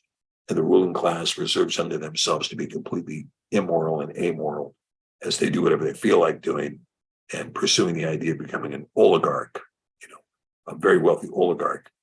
And they're going to switch into this blasphemy of Gaia worship, worshiping the creation instead of worshiping the creator. All of these things must come. Otherwise, Mashiach won't. All of these things must come. And of course, they're known. They're very well known that this prophecy of Moshe's song is upon us. And the apostasy of the world is here now. We're about to enter into a level of apostasy that's unprecedented. And we will see if, in fact, there's going to be the criminalization of the faith as everyone is placed into a one-size-fits-all steel boot, a steel boot. And it will go on your foot, and it will also go on the back of your neck. And so here we are. So, under these circumstances, I would encourage you just to maintain your faith as best you can and your walk as best you can. And so we can see, right? All right. Okay. So I've been waiting here for questions and I don't see any. So that means you guys are completely knowledgeable and you know 100% of what I was talking about. So in that respect, I'm just glad that I'm speaking with the wise and the counseled and that you guys are ready to go. So I want to thank you guys for being here with me tonight. And we will continue this discussion. The same like as the last letter make its first appearance in the Torah 27. There appear any thoughts about its significance? The Samic. Yeah. Yeah, the Samic is it is. Okay, cold hand, Yacinth. Yeah, I can tell you that the Samic it's kind of a secular letter, if you will. Samic is a secular letter. And it's very interesting because you find its use. I mean, I spent a lot of time teaching this in the Ivrit class when we talked about Samic. Its use is when it's dealing with non-sacred words, because the sheen is found really on sacred words, and so this is why we see the Samic in its presentation. Okay, all right, guys. Okay, so with that, I'm going to say blessings to you. I want to thank you guys for being a part of this ministry. Thank you for joining me in the chat. And we will see you. Oh, wait, let's see. We got another question. Let's see. Would you advise us to refuse the digital world? Yeah, it's coming. The digital world, I personally believe there's going to be a whole bunch of people that once the fiat currencies crash, you're going to discover that your slave master is in your left hand, right? And it's going to be your cell phone. That's going to be your slave master. And so that's what you're going to have to consider what you're going to do with that. Because that's who your slave master is. And you're going to find out that it's not a human being at all, but rather it's a software program behind what's in your left hand.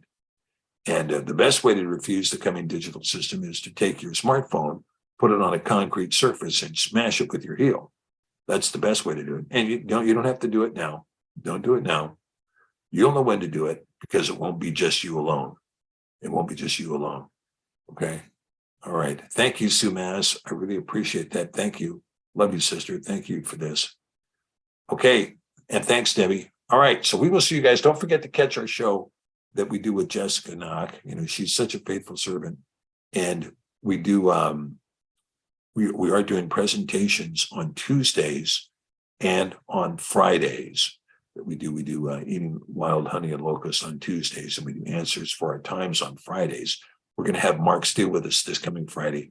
The two brothers that have been with us for the last couple of weeks, John Hallam and Malcolm David, have been phenomenal. If you haven't caught those presentations, catch up on those. Don't forget to swing by cepheriym.net and check out the blog space over there. We've got the blog space is smoking, it's cruising. And also remember that if you're not part of the Sabbath program on Saturday, you can download the Sabbath audio recordings as well as some of the other audio recordings as podcasts. Right there, you go to Sefer Radio on cepheriym.net. That it's under the resource tab, Sefer Radio. And you can hook yourself up to where you can listen to the Sabbath. If you're a trucker or something like this, where you've got time on your hand where you can listen, we've got all of this stuff set up in podcasts now. So you can get all the podcasts, you can get the Sabbath meeting on podcast, and you can get a lot of these teaching on podcast. In addition, these videos are embedded on the Sefer website together with the PowerPoint. So if you want to do further research, you can do that as well, okay? So Eating Wild Honey on Locust is at Tuesday at 3 p.m. Eastern and 8 p.m. Britain time, Greenwich Mean Time. Okay. And then Fridays are 2:30 p.m. Eastern Standard Time and 7:30 in Britain. Okay. All right. Okay. Wait, there's questions coming in. All right. Let's see what we have here. Okay. So Speaking the Truth says current events, question about current events. Okay. Well, current events are kind of interesting. And I'll just share you with it. Of course, we had this election in the United States yesterday when the CIA went ahead and picked our next roster of leaders, rendering the vote absolutely useless and meaningless. I don't know why people vote at all. I mean, you're not picking anybody. I think there were even 3 dead people that were reelected. And so, you're talking about the elections are all governed by somebody other than us. We're not doing it. And we're given an election that is designed to, number one, take out the anxiety that says we really need to change things. Well, you don't get to change things. You're just going to have enough of a change to take out the angst you have for change. So, Daniel, what election? There you go. That's a great question, Daniel. And so what we see in that is that we see elections in the United States are useless. They're a waste of time, and you shouldn't be participating in them because when you vote, all you do is give consent to what they're going to do. And you shouldn't be giving them consent to that because you shouldn't be a part of that. And there is no solution for the United States. There's no solution. There's only judgment. There's no solution. And there's not going to be any meaningful change made in our society either. What has to be made is a change in our remnant, a change in who we are. We have to be the change we expect to see, and we have to live out our life that way, irrespective of what happens in Babylon, irrespective of what happens to the whore of Babylon, irrespective of what happens with the Roman Reich ruling over the Western world right now. You're going to have to just do your own thing, and you have to do your own thing irrespective of whatever it is they're doing, recognizing that Yah will provide for you, Yah will take care of you, Yah is watching you, He's got you covered. And so just trust in that. For those of you who are still suffering in various positions, you might be out of work, you might be homeless, you might be somewhere, where you don't have a place to go, you might have no money, whatever, still trust in Yah and behave yourself. Recognize that you need to be the best person you can in Yah's kingdom, and Yah will take care of you. Okay? Yah will take care of you. Okay, let's see. And what else do we have? Okay, that's time to go to 1:3:7 pattern I spoke of in Genesis. Amazing, brother. Hey, well, thank you. Thank you for searching for truth. Thank you. Appreciate that. Yeah. And we're going to see that some of this stuff is really kind of coming together. Okay, somebody's asked about the many rivers drying up. Well, that's taking place. Euphrates is drying up. Mississippi's drying up. The southwestern United States is drying up. We'll see what happens. I mean, right now it's kind of it's been a real crazy push. I mean, they dry up as much as they can, and then they stop, and then it floods, and then they dry it up again, then it floods. And we'll see what's going to take place. I mean, right now we're going to see some things dry up, like, for instance, diesel drying up, right? Okay, Chris Hartwig says, pie are not square. Cornbread are square. Pies are round.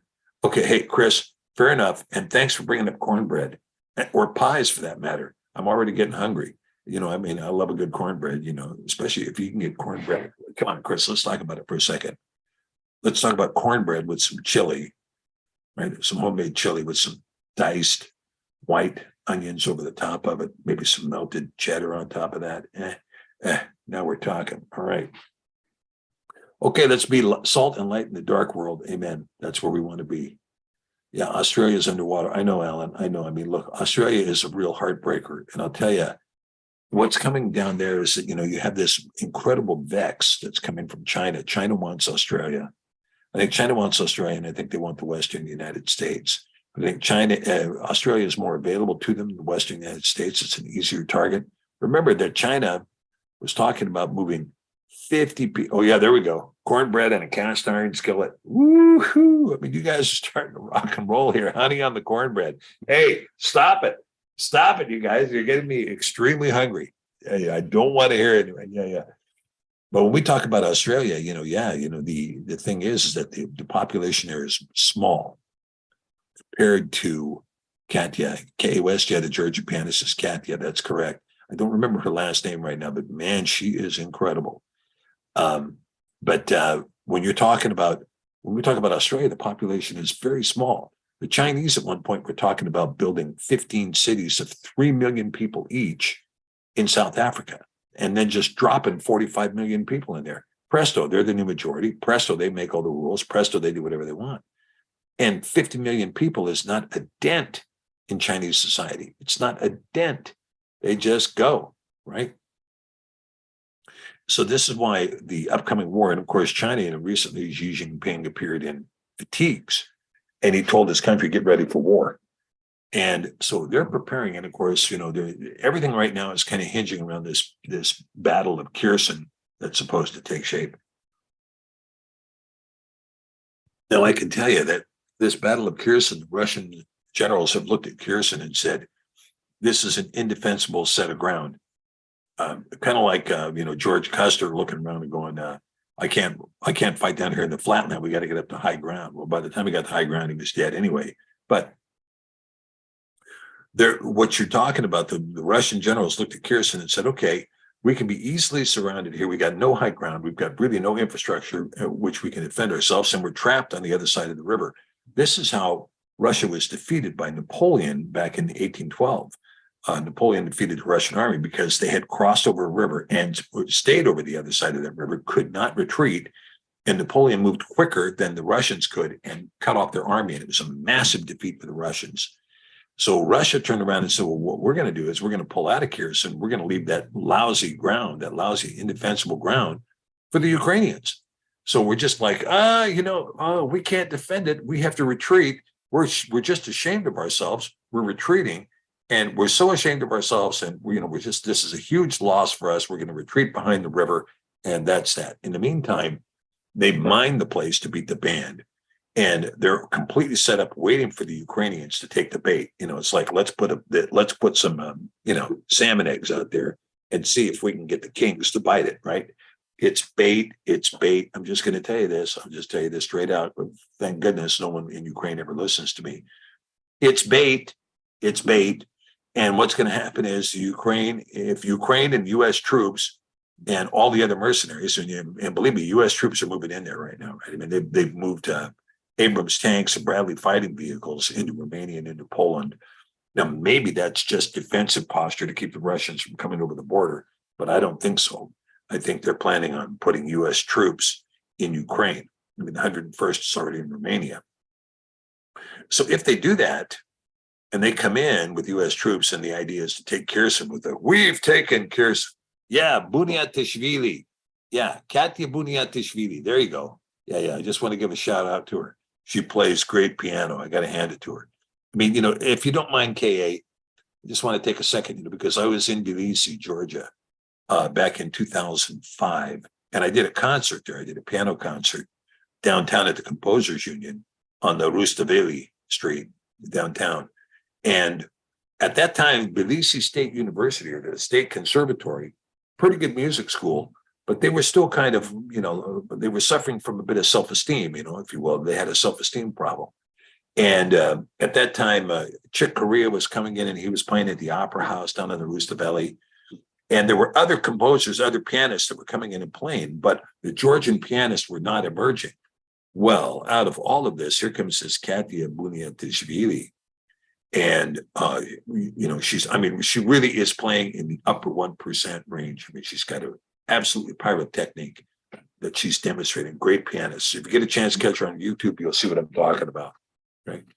Yeah. So anyway, so what's going to happen is this, and this is what I see, the way I see it going, is that the Russians are trying to do their best to lure what's left of the Ukrainian army into Kherson. And if the Ukrainian army comes into Kherson, then they're going to blow the dam. And if they blow the dam, they're going to blame it on Ukraine because they've already set that up, saying that Ukraine had put a dirty bomb. They've set this dirty bomb at the instruction of British naval intelligence to set a dirty bomb at the dam with the intent of harming the people of the Donbass region as much as they possibly can. If they blow the dam, then it floods all of the Kherson region, and then the Russians come at them hard and heavy. I mean, the Russians are geared up and set up. You wouldn't believe the kind of missiles and drones and all kinds of kamikaze drones and everything else that they've got set up waiting for these Ukrainians to move into Kherson. And if the Ukrainians are dumb enough to move into Kherson, well, then that's that. But this is what they're anticipating, is that the Ukrainians are going to move into Kherson or to put up their flag. And when they do, it's a complete ambush, and it's going to be one of the worst ambushes you can ever imagine. And that's going to be the end of the Ukrainian army. In the meantime, by the way, Ukraine is just about completely dark. I mean, they're going to be blowing up the electric grid. They've already, shut down virtually all of Kiev, and they've got about 50% of the country in the complete black. And they're not done. They're going to continue to bomb regularly the electrical infrastructure and the water infrastructure and the internet infrastructure in Ukraine until the whole country is dark for the month of November, December, January, and February. I mean, when you get into December and January and February in Ukraine, it's going to be a cold, brutal winter, because there's no electricity, there's no heat, there's no nothing, right? And in the meantime, of course, the Italian prime minister has said intelligently, if you cut off funding to Zelensky, he'll negotiate. But it's only until you cut off funding will he finally negotiate an end to this war. And so this is what has to happen, is that there has to be a negotiated end to the war. And it's not going to happen as long as you have somebody who's bragging about how much he's worth as a result of this war, which is what Zelensky is doing right now. However, let's say that this battle in Kherson becomes an open battle between American troops and Russian troops, that there's actually a direct confrontation between U.S. and Russian troops. If that happens, the chances of it escalating into a nuclear confrontation very, very quickly, I mean, less than 8 hours, is a strong possibility. Anything that escalates, if it escalates in North Korea, if it escalates in China, anywhere it escalates, the first nuke that goes off is going to be followed by a bunch of nukes going on after that. And when there's a bunch of nukes go off after that, you're going to see these countries move very, very quickly to try to ascertain position. Now, there was something that happened last week that I want to bring up, and it's not being reported in the news, or it's being very well underreported. And that is that the Russians concluded that under the leadership of Liz Truss, who was possibly the worst prime minister in all of Britain's history, that she had ordered some things to happen. She is the one that ordered the bombing of the Nord Stream 1 and Nord Stream 2 pipelines. Now, those were acts of international terrorism and an overt act of war against Russian infrastructure. But the British naval intelligence, the Russians have said the British naval intelligence was also responsible for the sinking of the Moskva in the Black Sea, the Russian flagship, for the missile attack on the Kerch Bridge connecting Russia and Crimea, for the bombing of the Nord Stream. And all of these acts are like overt acts of war taken by Britain against Russia, and also the stream of attacks using missiles against the two ships at Sevastopol in the Crimea here 2 weeks ago.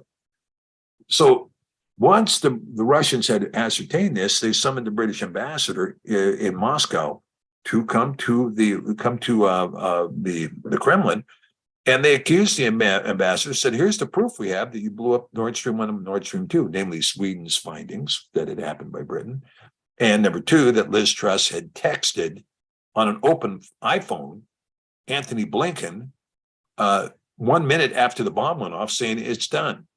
So, I mean, it was an open admission of guilt. And the Russians said, we're going to do something about that. We're going to do something about that. Okay. Now, 4 days ago, the prime minister, Rishi Sunak, rushes out of the pagan fest down there that the Pope's leading as the Jesuits seek to assert control over the new Gaia religion that's going to go worldwide and the World Economic Forum and the Third Reich, reborn in Rome, that he had to rush out of the meeting. Why did he rush out? Because there was news about a British submarine. The British submarine had to surface in the North Sea, which is absolutely outside of protocol, but because of its damage, okay? Now, when it surfaced, it claimed that they had electrical problems inside the sub. Far more likely is they got into a battle with a Russian sub, and the Russian sub damaged that British sub badly, and they had to surface. So this means that, does it mean that the Russians are done? Have the Russians retaliated? I mean, if the Russians were to retaliate, what would that retaliation look like?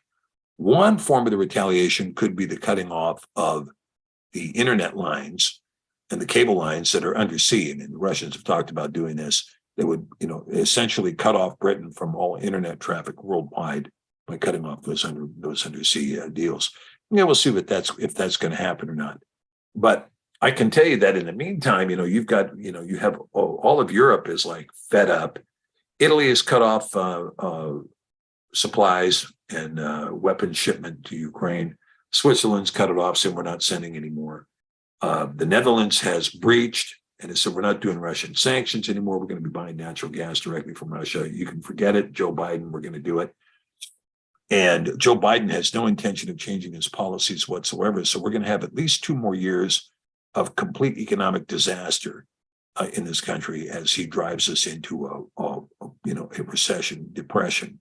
Now, he thinks he's in control. He isn't. He is currently burning down all of the idols in the United States, and good for him. All right, he's not doing it, but that's what's happening because he's in Yah's hands.